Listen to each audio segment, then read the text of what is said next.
Okay, quick little video here to make up for the one I didn't do when I was doing the job. Should have made a video, but you know how it goes. Just got to do the job, didn't think it was going to work. Didn't take time to videotape it, now I wish I had. But here's the job. Got a 2000 Ford XLT with a 4.2 motor, 4.2 liter motor. And this tube right here was leaking. Very back one down there. Right down there. It was cracked and leaking at the base. I have the old part here. There's the hole. That little hole. Oops, that's what was leaking. Way down in there, and of course it happened to be facing the back, so there's no way you can see where that hole was. And all the instructions I've seen say that you have to pull the intake manifold. I was looking at it and tried to figure a way to not have to pull the intake manifold. Oh sure, that's the only way it can be done, etc., etc. Costs you hundreds of dollars in the shop, etc. But that doesn't mean I got to do it that way. As long as it works, I guess. So, I'll run you down on what I did. First, we pull off the old hose. That hose has a crack in it too, you can see there. Then, I needed something to grab a hold of that tube and pull it up through out of that hole down there. Of course, you can see here we've got the intake runners in the way, which is why people say pull the intake manifold. So what I did is get a piece of chain, drop it down through here like so, wrap it around the pipe.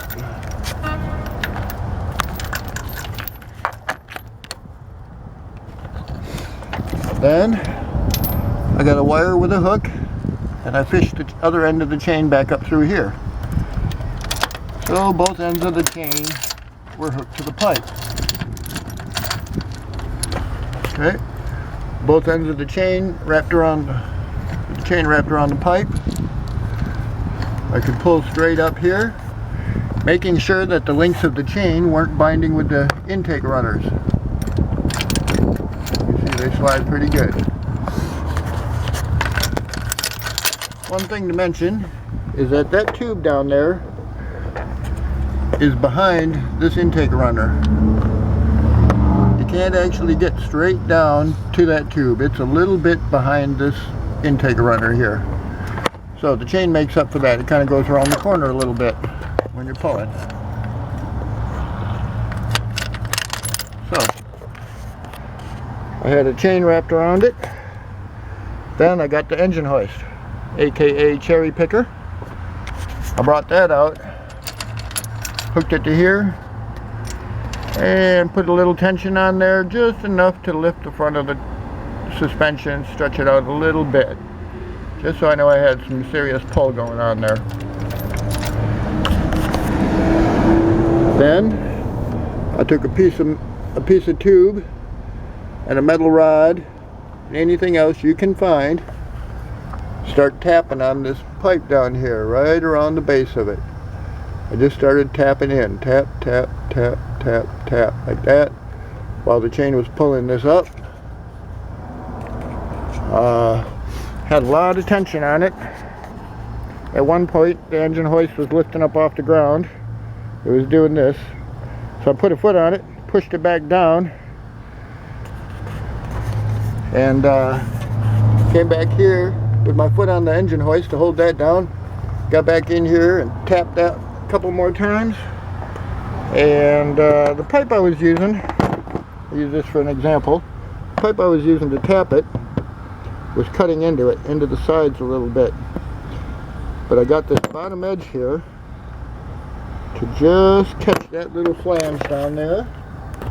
Catch that little flange and hammer that loose. On the very last hit, of course,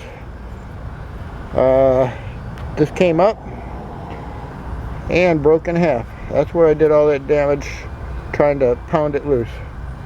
You can see I almost cut all the way through it. It actually separated just when it came out. But got it out, still fairly round. And I didn't have to pull the intake manifold. Now, probably wondering, how do you get the other part in? So to get the new tube in, I needed something that would go around the tube, fit under the intake manifold, have a slight offset so I could pound with a rod down here. This is what I came up with. This little tool here.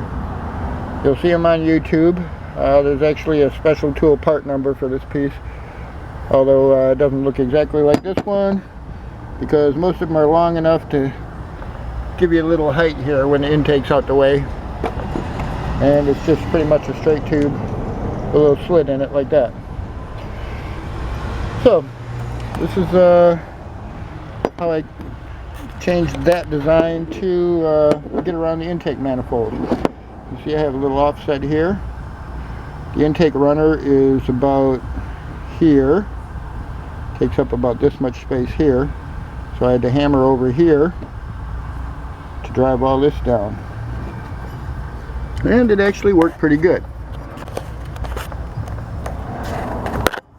And once I got it on there, it'd be pretty hard to see this, pounded it all the way down, and this pipe was almost stuck in there. It was almost freaking stuck. There's a little tube that goes around the back. I'll get the chain out the way. There's a little tube that goes around the back there. That shiny one right there wraps all the way around the back there, behind this tube. And that's what the tool was wanting to get stuck on. I was able to pound it up enough and wiggle it just enough to get it over the bend of the tube. Right over that bend. Had to tap and pry and wiggle a little bit, but finally got it up underneath the intake manifold and got it out of there. That worked really well for pounding that tube piece in.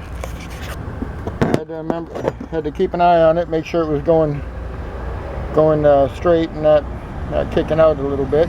But yeah, that worked pretty good. Now all I got to do is get another rubber elbow hose thing, stick that on there, hook up this other whatever it is, and it's done. Woohoo! Love it when it works.